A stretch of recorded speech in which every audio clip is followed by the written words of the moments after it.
বন্ধুগণ, আজকের বিষয়টি খুব সাধারণ মনে হলেও বহু ভক্তের মনের ভেতরে এই প্রশ্নটি বারবার আসে। স্নান না করে জপ করলে কি পাপ হয়? স্নান না করে ঠাকুরের নাম নিলে কি জপের ফল নষ্ট হয়ে যায়? ধরুন, সকালে ঘুম থেকে উঠতে দেরি হয়ে গেল, অথবা শরীরটা ভালো নেই, জ্বর হয়েছে, প্রচণ্ড ঠান্ডা, কিংবা বার্ধক্যের কারণে প্রতিদিন ভোরে স্নান করা সম্ভব হচ্ছে না, তাহলে সেদিন কি জপ করা বন্ধ রাখতে হবে? আরও একটি প্রশ্ন, ঈশ্বর কি আমাদের শরীরের সুচিতা দেখেন?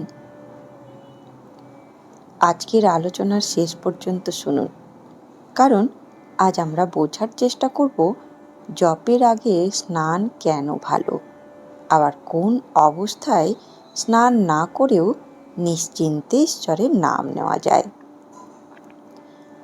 প্রথমেই একটি কথা খুব পরিষ্কারভাবে বুঝে নেওয়া দরকার। ঈশ্বরের নাম নেওয়ার জন্য কোনো অশুভ সময় নেই। শ্রীমদ্ ভগবত গীতায় ভগবান শ্রীকৃষ্ণদেব বলেছেন, যারা সর্বদা আমার কীর্তন করেন, আমাকে স্মরণ করেন, তারা ভক্তি ভরে আমার উপাসনা করেন। এখানে লক্ষ্য করুন, বলা হয়েছে সর্বদা, শুধু স্নানের পরেও নয়, শুধু পূজার আসনে বসেও নয়, শুধু সকালে কিংবা সন্ধ্যায় নয়। ভগবানের স্মরণ সর্বদাই করা যায়। কিন্তু এখানেই অনেকের মনে প্রশ্ন আসে, তাহলে আমাদের শাস্ত্র এবং সাধন জীবনে সুচিতার উপর এত গুরুত্ব দেওয়া হয়েছে কেন? এর উত্তর খুব গভীর। স্নান ঈশ্বরকে পবিত্র করার জন্য নয়, স্নান আমাদের মনকে সাধনার জন্য প্রস্তুত করার একটি উপায়। একটু ভেবে দেখুন, সকালে ঘুম থেকে উঠে শরীরে আলস্য রয়েছে, চোখে ঘুম, মনও যেন ভারী। কিন্তু স্নান করার পরে কি হয়? শরীর সতেজ হয়, আলস্য কিছুটা কমে যায়, মনেও একটি নতুন ভাব আসে। তারপর পরিষ্কার বস্ত্র পরে যখন ঠাকুরের সামনে বসি, তখন নিজের অজান্তেই মনকে একটি সংকেত দিই, এবার সংসারের কাজ নয়, এবার আমার ইষ্টের কাছে বসার সময়। এই কারণেই নিয়মিত সাধনার ক্ষেত্রে স্নান করে, পরিষ্কার বস্ত্র পরে, শুদ্ধ স্থানে বসে জপ করা অত্যন্ত ভালো অভ্যেস। শ্রী শ্রী মা সারদা দেবী নিয়মিত জপ ধ্যানের উপর বিশেষ গুরুত্ব দিয়েছেন। মায়ের উপদেশে আমরা পাই, পবিত্র ধ্যান জপের একটা নিয়মিত সময় থাকা খুব দরকার। কখন যে ক্ষণ আসে বলা যায় না। এই কথাটির ভেতরে সাধনার এক গভীর রহস্য রয়েছে। আমরা জানি না কোন দিন, কোন জপের সময়, কোন মুহূর্তে আমাদের মন হঠাৎ ঈশ্বরের দিকে গভীরভাবে চলে যাবে। তাই নিয়ম দরকার। কিন্তু নিয়ম এবং বাধা, এই দুটি এক জিনিস নয়। স্নান করে জপ করা একটি উত্তম নিয়ম, কিন্তু স্নান করতে পারিনি তাই আজ ঈশ্বরের নামই নেব না, এই চিন্তাটা ঠিক নয়। ধরুন, একজন বৃদ্ধ মা রয়েছে, শীতকালের সকাল, তার শরীর অসুস্থ, হাঁটুর ব্যথা, প্রতিদিন ভোরে স্নান করা তার পক্ষে সম্ভব নয়। কিন্তু ঘুম ভাঙতেই তার মনে পড়ল মা। বলুন তো, সেই নাম কি বৃথা যাবে? কখনোই না। আবার ধরুন, আপনি হাসপাতালে শুয়ে আছেন, স্নান করার উপায় নেই, শরীরে কষ্ট। সেই সময় আপনি চোখ বন্ধ করে নিজের ইষ্টের নাম নিচ্ছেন। তখন কি ঈশ্বর বলবেন, তুমি স্নান করনি, তোমার ডাক আমি শুনব না? না, ভগবান এত সংকীর্ণ নন। শ্রীমদ্ ভগবত গীতায় ভগবান বলেছেন, ভক্তি ভরে যে আমাকে পত্র, পুষ্প, ফল অথবা জল অর্পণ করে, আমি তার সেই ভক্তিপূর্ণ নিবেদন গ্রহণ করি। এখানের মূল কথাটি হলো ভক্তি ভরে। ঈশ্বরের কাছে ভক্তির মূল্য অপরিসীম। তবে এর অর্থ এই নয় যে আমরা ইচ্ছাকৃতভাবে সমস্ত নিয়ম ছেড়ে দেব। এখানেই আমাদের একটু সতর্ক হতে হবে। অনেকে বলতে পারেন, যেহেতু মনটাই আসল, তাহলে স্নান করার দরকার কি? না, এই ভাবনাটিও ঠিক নয়। কারণ সাধনা শুরুতে আমাদের মন সহজে স্থির হয় না। বাহ্য শুচিতা অনেক সময় অন্তরের শুচিতায় সাহায্য করে। পরিষ্কার স্থান, পরিষ্কার শরীর, পরিষ্কার বস্ত্র, পরিষ্কার পরিবেশ, এই সমস্ত কিছু মিলে মনকে জপের দিকে নিয়ে যেতে সাহায্য করে। তাই যদি আপনার শরীর সুস্থ থাকে, সময় থাকে, সুযোগ থাকে, তাহলে স্নান করে জপ করুন। এটি খুব সুন্দর সাধনাভ্যাস। কিন্তু কোনো বিশেষ কারণে স্নান করা সম্ভব না হলে জপ বন্ধ করবেন না। হাত মুখ ধুয়ে নিন, সম্ভব হলে পরিষ্কার বস্ত্র পরুন, জপের স্থানে বসুন, মনে মনে ইষ্টকে প্রণাম করে বলুন, প্রভু, আজ আমার এই অবস্থায় যতটুকু সম্ভব ততটুকু নিয়েই তোমার কাছে বসেছি। তারপর জপ শুরু করুন। দেখবেন মনের ভেতরের অপরাধবোধ অনেকটাই চলে যাবে। কারণ একটি কথা মনে রাখবেন, অপরাধবোধ নিয়ে জপ করার চেয়েও ভক্তি ভরে নাম নেওয়া অনেক বেশি জরুরি। ঠাকুর শ্রী রামকৃষ্ণদেব ঈশ্বরের নামের শক্তির কথা বারবার বলেছেন। তিনি বোঝাতেন, ঈশ্বরের নাম করতে করতে মানুষের মন পবিত্র হয়। অর্থাৎ আমরা সম্পূর্ণ পবিত্র হয়ে তারপর ঈশ্বরের নাম নেব, বিষয়টি সবসময় এমন নয়। বরং ঈশ্বরের নাম নিতে নিতেই আমাদের মন ধীরে ধীরে শুদ্ধ হয়। এই কথাটি খুব মন দিয়ে বুঝতে হবে। অনেকে ভাবেন, আজ আমার মনে খুব খারাপ চিন্তা এসেছে, আজ জপ করব না। কেউ ভাবেন, আজ রাগ করেছি, আমার মন অপবিত্র, আমি কিভাবে ঠাকুরের সামনে বসবো। আবার কেউ ভাবেন, স্নান হয়নি, আজ মালা ছোব না। এইভাবে করতে করতে কি হয় জানেন? একদিন জপ বন্ধ হয়ে যায়, তারপর 2 দিন, তারপর 4 দিন, ধীরে ধীরে জপের অভ্যেসটাই ভেঙে যায়। তাই মায়ের এই নিয়মিত জপের উপদেশ হৃদয়ে রাখুন। মন ভালো থাকুক, জপ করুন। মন খারাপ থাকুক, জপ করুন। শরীর সতেজ থাকুক, জপ করুন। শরীর অসুস্থ হলেও যতটুকু পারেন নাম স্মরণ করুন। স্নান করে বসতে পারলে খুব ভালো, কিন্তু স্নান করতে না পারলে ঈশ্বরকে ভুলে যাবেন না। তবে আরেকটি বিষয় এখানে বলা খুব প্রয়োজন। জপ এবং বিশেষ পূজার আচার সবসময় এক নিয়মে বিচার করা ঠিক নয়। কোনো বিশেষ পূজা, মন্দিরের নির্দিষ্ট সেবা, গুরু প্রদত্ত বিশেষ সাধন পদ্ধতি অথবা আচার ভিত্তিক অনুষ্ঠানে আলাদা আলাদা সুচিতার বিধান থাকতে পারে। সেখানে নিজের গুরু, আচার্য অথবা সেই সাধন পদ্ধতির নিয়ম অনুসরণ করাই উচিত।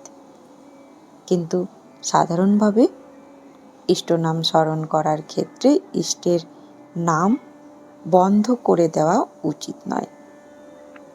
এবার একটি ছোট্ট প্রশ্ন নিজেকে করুন, আমরা স্নান করি কেন?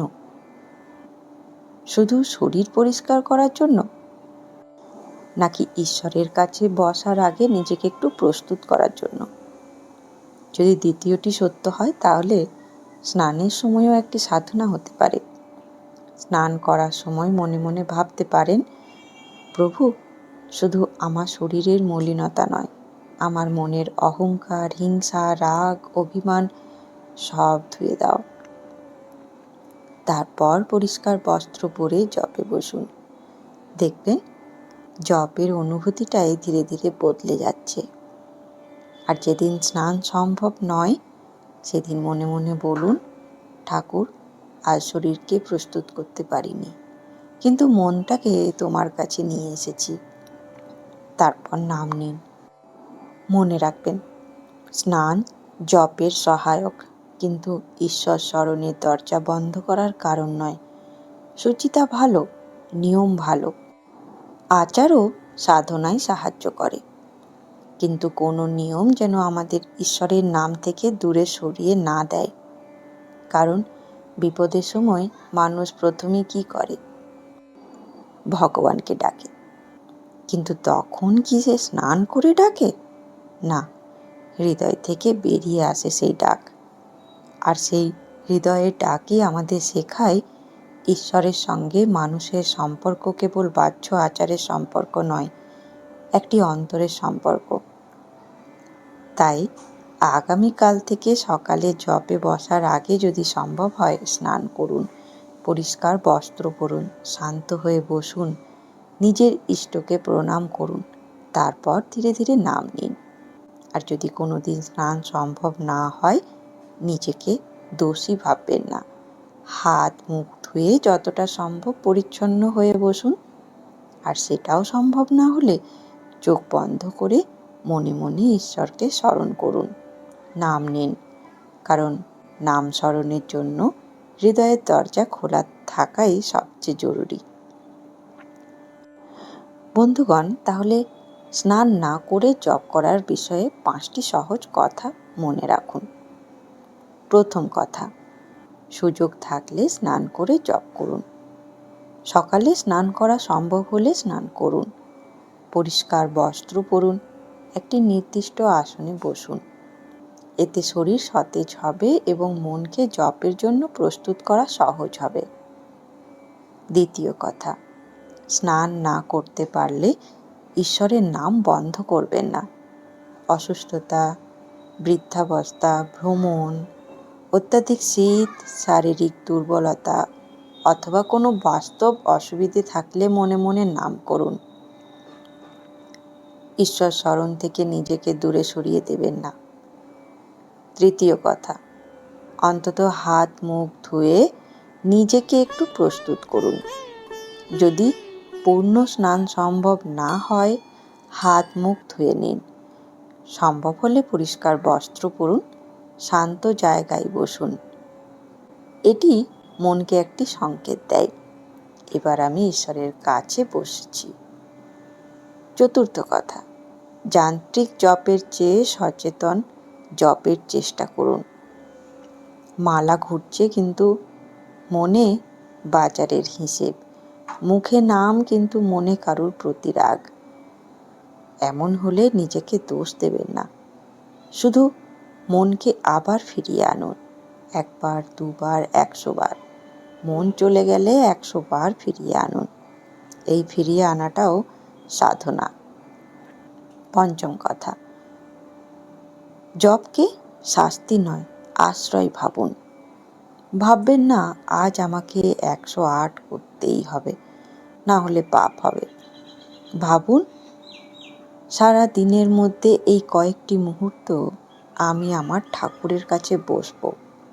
তাকে বলবো, আজ আমার মন ভালো নেই, আজ আমি খুব ক্লান্ত, আজ আমি ভয় পাচ্ছি, তবুও আমি তোমার নাম নিতে এসেছি। দেখবেন জপ তখন আর বোঝা থাকবে না, জপ হয়ে উঠবে ঘরে ফেরা। তাই বন্ধুগণ, স্নান শরীরকে শুচি করে আর ঈশ্বরের নাম মনকে ধুয়ে দেয়। শরীরে শুচিতাকে সম্মান করুন, সাধনার নিয়মকে সম্মান করুন। সুযোগ থাকলে স্নান করে পরিষ্কার হয়ে শান্ত মনে জপ করুন। কিন্তু কোনো দিন যদি শরীর আপনাকে সঙ্গ না দেয়, পরিস্থিতি সুযোগ না দেয়, তবুও ঈশ্বরকে ভুলে যাবেন না। চোখ বন্ধ করুন আর শুধু বলুন, ঠাকুর, আজ আমি নিয়ম রাখতে পারিনি, কিন্তু তোমাকে ভুলিনি। বিশ্বাস করুন, এই কথার মধ্যে যে ব্যাকুলতা আছে, সেই ব্যাকুলতাই একদিন আপনার হৃদয়ের দরজা খুলে দিতে পারে। আপনার জীবনের ক্লান্ত মুহূর্তে হয়তো উচ্চারিত হবে, মা, ঠাকুর, রাম, কৃষ্ণ, শিব, নাম যারই হোক, ডাকটি যেন হৃদয়ের হয়। কারণ ঈশ্বরের কাছে যাওয়ার আগে নিজেকে নিখুঁত করে তুলতে হবে, এই অপেক্ষায় সারা জীবন কাটিয়ে দেবেন না। তার নাম নিতে নিতে, তার দিকে যেতে যেতে মানুষ ধীরে ধীরে শুদ্ধ হয়। তাই আজ যদি স্নান নাও হয়ে থাকে, ঈশ্বরকে ভুলবেন না। নাম নিন, মনে মনে ডাকুন, আর বিশ্বাস রাখুন, যে হৃদয়ে সত্যি করে তাকে ডাকে, সেই হৃদয়ের পথ ঈশ্বর চেনেন। বন্ধুগণ, আজকের আলোচনা শেষ করার আগে আপনাদের কাছে একটি প্রশ্ন। আপনি কি কখনো শুধু স্নান হয়নি বলে সেদিন জপ করেননি? যদি করে থাকেন, কমেন্টে জানাবেন। এবার থেকে নাম বন্ধ করবেন না। ধন্যবাদ, ভালো থাকবেন। জয় ঠাকুর, জয় মা, জয় স্বামীজি।